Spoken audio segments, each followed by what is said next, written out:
If you think myths are just stories, think again. In the next minutes, you are about to face creatures that shaped entire civilizations, from ocean monsters like the Kraken to Fenrir the God-Slayer, from fox spirits that trick minds to serpents that wrap the world itself. Stay with me, because by the end, you will not see myths the same way ever again. Kraken, the ocean's version of a jump scare. No one ever saw it clearly because if you did, you didn't live to describe it. Born from sailor fear and stormlight, a creature so large it mistook ships for snacks. Legends say it could pull entire fleets beneath the waves, dragging men, anchors, and pride into a silence colder than death. Its tentacles stretched like living continents. Each suction marked a tomb. When it surfaced, the sea itself rose in panic. Some thought it was punishment from the gods. Others said it was the god. But the truth, it was never about the monster.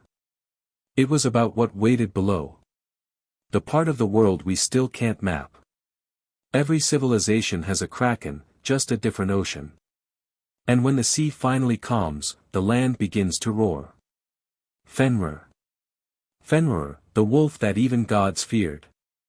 Born from chaos, child of Loki, sibling of world-ending serpents. Not exactly a family you invite to dinner. He grew too fast, too strong, and too smart. The gods tried to bind him. Chains of iron, he snapped them. Magic ropes, he chewed through them like thread, so they forged something new. A ribbon made from impossible things. The sound of a cat's footsteps. A woman's beard. A mountain's root. Pure myth woven into a trap. When they tricked him into wearing it, Fenrir knew. He didn't rage. He waited. Because prophecy said when Ragnarok begins, he breaks free and devours Odin whole. Not out of evil, but destiny. He's not the villain of this story. He's gravity, unstoppable, inevitable. And as the wolf fades, the fox begins to play. Kitsune. Kitsune, a fox, but smarter than most humans. You know, in Japanese legend, it's the spirit of intelligence, mischief, and way too many tails. One tail for each century it survives. 9 tails, that's retirement level enlightenment. They're shape-shifters turning into women so beautiful even monks forgot their vows. And sometimes their wallets. But not all kitsune were tricksters. Some protected families, others punished the arrogant. A few fell in love, which for immortals never ends well. They could conjure fire with a flick of their tails or vanish in a swirl of leaves and laughter. You never really saw a kitsune. You just realized too late that you'd been talking to one all along. In the end, they represent the danger of charm and the power of intelligence disguised as innocence. Because sometimes the calm sky is just waiting to break. Thunderbird. Thunderbird. When the sky needed a god, it grew wings. Across North America, tribes spoke of a colossal bird that lived above the clouds. So high even storms bowed to it. Each beat of its wings birthed thunder. Each blink of its eyes a flash of lightning. It didn't hunt. It balanced. The Thunderbird punished greed, protected the good, and reminded mortals that nature doesn't need permission to roar. Some say its wingspan covered mountains. Others say it could snatch whales from the ocean just to feed its young. But the truth is simpler. Thunderbird wasn't a monster. It was a law, a reminder that power can protect or destroy depending on who holds it. But every storm fades. And what follows isn't peace. It's the tide rising. Jörmungandr. Beneath the calm, the world's serpent wakes. Jörmungandr. The world serpent. So big it wraps around the entire earth and bites its own tail. Born of Loki. Yes, that family again. And cast into the ocean by Odin himself. Because apparently throwing your problems into the sea solves everything. But Jörmungandr didn't drown. He grew and kept growing until the waves themselves began to tremble. The Norse said when he finally lets go of his tail, Ragnarok will begin. The sky will split, the gods will fall, and the sea will vomit monsters. When Thor faces him, lightning meets venom. Each strike shakes the heavens.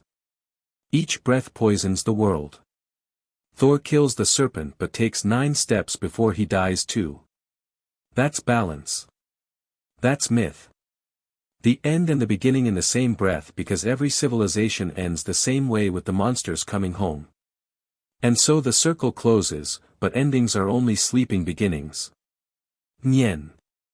When the old world burns, something ancient always rises from the ash. Nian, the beast that started fireworks. Every year it came down from the mountains. Massive jaws, lion's mane, eyes like burning coins. It didn't roar for hunger. It roared for fear. Because even monsters get scared of silence. Villages vanished overnight. Doors shattered. No one knew what Nian wanted until an old man discovered what it hated. Noise, fire, and the color red. So people fought terror with celebration. Drums replaced screams, lanterns replaced shadows, and fear turned into festival. They say Nian still returns each year, but now it's welcomed with music loud enough to keep the darkness away.